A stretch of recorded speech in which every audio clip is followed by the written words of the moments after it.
Alright guys, welcome back to another episode of 5 Things Learned, and this time we're taking a close look at Manchester City's comprehensive 4-0 victory over Watford. I really do love playing Watford. Don't you wish we could play Watford every single week and batter them every single week? But let's hope we stay up, eh? Let's hope we stay up. We haven't really helped in there, but it would be absolutely lovely. Anyway, there's loads we could take from that game.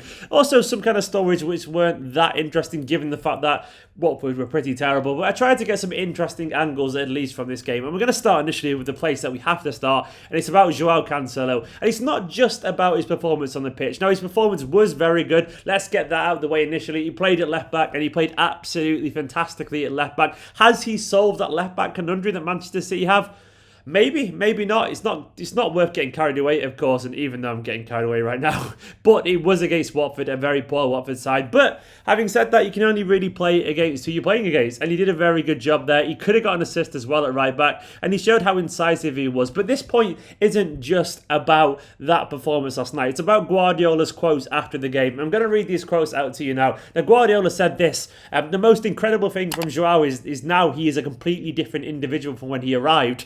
We needed time to understand each other, him to me and the team, and me to him too. What I want is his behaviour that he's doing after the restart. When we came back, he was the best player in the training session and was incredible. And then unfortunately, he had a little problem on the dangerous part of his leg, and he was stopped for a while. But all I want with Joao is the happiness in the training session. And Guardiola went on to say, and excuse the broken English here, he said relation with the mates, and that he enjoys it because we know the quality that he has. With his happiness in the training sessions, he's going to help us a lot in the next season. He understands us better than the beginning, and we understand him better. Sometimes you need time, and now he is happy. He's an incredible communicator. We are delighted in the last few months what he's doing with us.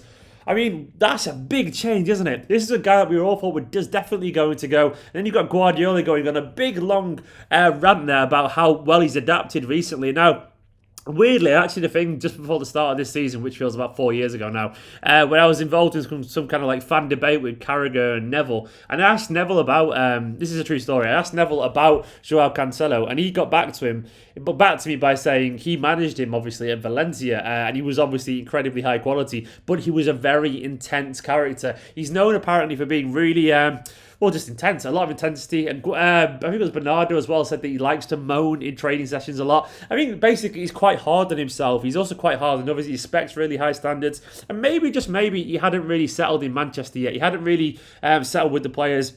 Maybe there was a clash of egos between him and Guardiola. Not in an arrogant way in the sense that he thinks he's better than anyone else. Just more that he's just intense, and Guardiola's intense, and sometimes intense people can clash. Now, it sounds like from these quotes that Guardiola feels like he's settling into the team, and that could be great because I thought he was definitely going in the summer at one point, but now it looks like he could be here. He was great against Watford, and hopefully we're going to see more from him for what's left of the season. It looks like Cancelo could be settling. Next up is a weird one, but I wanted to talk about why milestones matter for players. Now, basically this is prompted by Sterling telling after the game that he asked Kevin De Bruyne if he could take that penalty because he's going for, basically he said 20 goals as a winger in the Premier League, and also we know that he's close to 30 goals in a season, which for him would be a definite record. He's on 29 goals now, but he showed just how much this goal record actually matters to Raheem Sterling, that he took it off Kevin De Bruyne, a man who's scoring plenty of goals recently, some of them from the penalty spot too, so he's definitely our penalty taker at the moment, yet Sterling wanted that milestone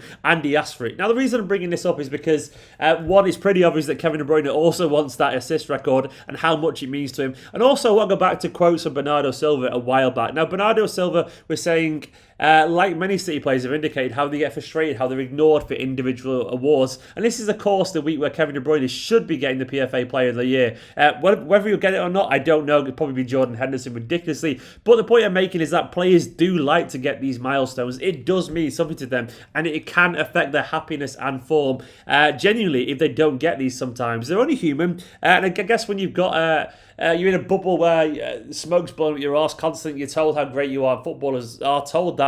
They like these little kind of mementos, these little records, these little ego boosts. And why wouldn't you like that? If I was a footballer, I would want to break records too, because of course you would, especially when you've got nothing left to play for this season. So the point I'm making really here is like, I'm hoping that Kevin De Bruyne wins this trophy, because not because he deserves it, but because I think mentally the players deserve to see a Manchester City player win something like this. Sterling wants a personal milestone. Kevin De Bruyne wants that record. Kevin De Bruyne wants that award for recognition purposes. is sometimes players need that recognition to feel valued as a player. And what you don't want, I'm not saying this is going to happen, but what you don't want is a player thinking, I'm not getting recognition because I'm at Manchester City. And given the fact that us fans think that sometimes, I don't want players thinking it too, because I don't want them thinking I need to go somewhere else to get the individual accolades that my form deserves. Now, they might not want to leave Manchester City, but all you need is one doubt to spread and blossom into something a lot more negative. And it can happen because people are very simple, yet very predictable things at times.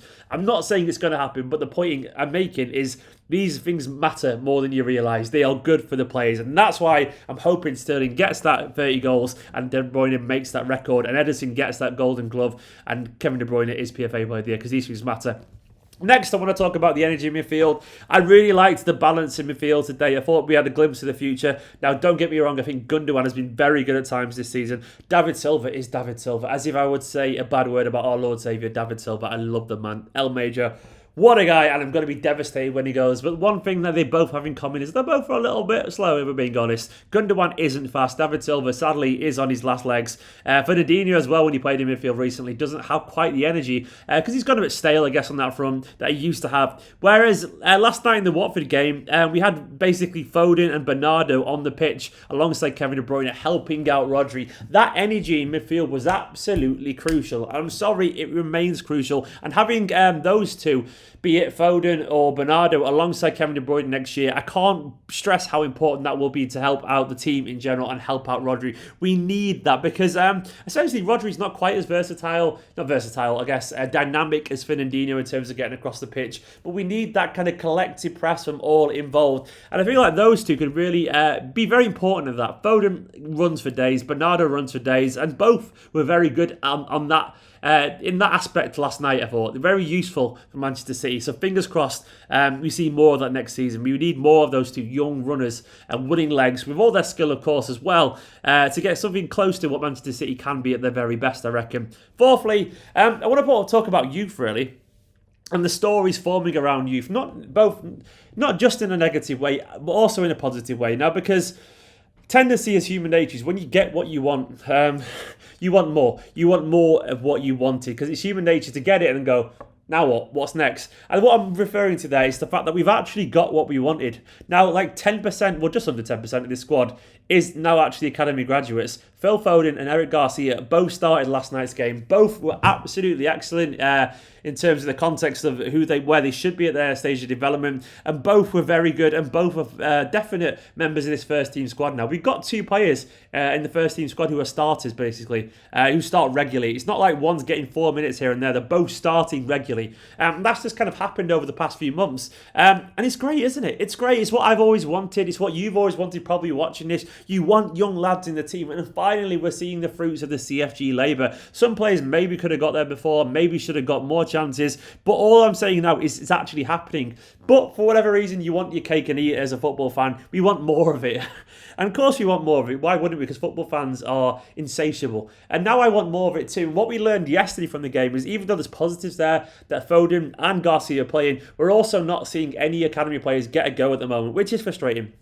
Now, I really hoped that Guardiola would use this chance with the most dead rubber games to maybe put Liam Delap, a bulldozing, genuinely fantastic young striker, on the bench, especially when we've got striker problems at the moment. And then maybe we'll give Cole Palmer, this gifted, tenacious, hardworking, likeable, incredibly skillful young attacking midfielder, or Jayden Braff, a man potentially with the ability of someone like Leroy Sané. Maybe he could have answered some questions there. For whatever reason, Guardiola's been consistent in the fact that he's not going to give these guys a go. We did see Tommy Doyle briefly at one point, I will accept, but it's pretty obvious that Guardiola is going to carry on being Guardiola. There's both positives and negatives on this front, but I wanted to bring up the whole spectrum because we've learned a lot, that we've got what we wanted, but we want more, but we're going to have to be patient, I reckon, because this season isn't going to be about anyone else breaking through, unfortunately. It's going to be those two, Garcia and Foden, unless something crazy happens with injuries, which touch wood it doesn't. We're not going to see any more academy lads. We're going to have to accept that.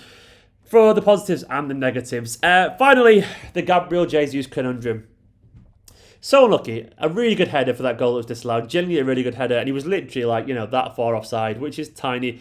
but he was offside. But it was so inconsequential. And in a pre-VAR world, he probably gets away with that, if we're being honest. But I wanted to defend Gabriel Jesus, just logically, really. Let me double check his age again. I want to make sure I'm right before I say this. Gabriel Jesus is 23 years old, so he only recently turned 23. He's young, basically. And the reason I'm bringing up his age is because I want to talk about Sterling and the comparisons with him and Raheem Sterling. Now, Sterling was seen as an incredibly gifted, hardworking, intelligent footballer who couldn't really score, basically. He was inconsistent in front of goal. Now, I'm not saying he's perfect in front of goal, but you would be absolutely lying through your teeth if you said that Raheem Sterling hasn't improved in front of goal the past couple of years. And Sterling is 2.5 years older. 2.5 years older? Yeah, 2.5 years older, basically. Or is it younger? He's about 2 years. Is it? No, a year and a half. I'm trying to do the math, basically. Either way, he's about a couple of years older than Gabriel Jesus. He's 25, and he's 26 in December. And, yeah, he's actually 2.5 years older. And, basically, Gabriel Jesus is only 23 at the moment. So basically what we've got here is Gabriel Jesus. I think we'd all admit that his work rate and his desire and his movement is excellent. And I genuinely thought he was really useful in creating space last night once again, which we all know he can do. But once again, we saw the side of Gabriel Jesus where he frustrates in front of goal. That chance with Ben Foster when he could have lifted it over, or a couple of kind of like slightly apathetic, weak attempts on goal. Oh, being offside again. He is frustrating. He is frustrating. But what I say in defence of Gabriel Jesus, he is also very young. What's to say, once his Aguero complex is gone, and the Aguero complex, I'm sorry, is a real thing. Lots of very good strikers City have had, be it Balotelli, be it Dzeko, be it Negredo, have struggled to be number 2 behind Aguero to the extent where they've never really kind of settled into I guess, to be regulars, basically. And I think Gabriel Jesus is a guy who needs to feel loved. He's a guy who needs to feel like everything's on his shoulders and that we value him. At the moment, I wonder if Aguero, he knows that he's still second choice, and as soon as Aguero's back, he'll be back on the bench. Maybe once this Aguero complex is over and he's gone, maybe we'll start to see this player grow. I want to defend him, basically, because I like the lad, and I think he works hard, and you get that incredible movement and link-up play. He's a good player. He isn't there yet, but all I'm saying is patience. We could have got rid of Sterling 2 years ago and look at him now. I don't want to be the person who looks back and thinks, he's getting 30 goals a season, that could have been us. It's not worth it. Anyway, guys, that's the 5 things that I learned from this game. I hope you enjoyed this video. There'll be another video coming about Nathan Ake later. Go watch my match reaction video from last night and all the other stuff. Subscribe if you're new to the channel. Like this video, and I'll see you very, very soon.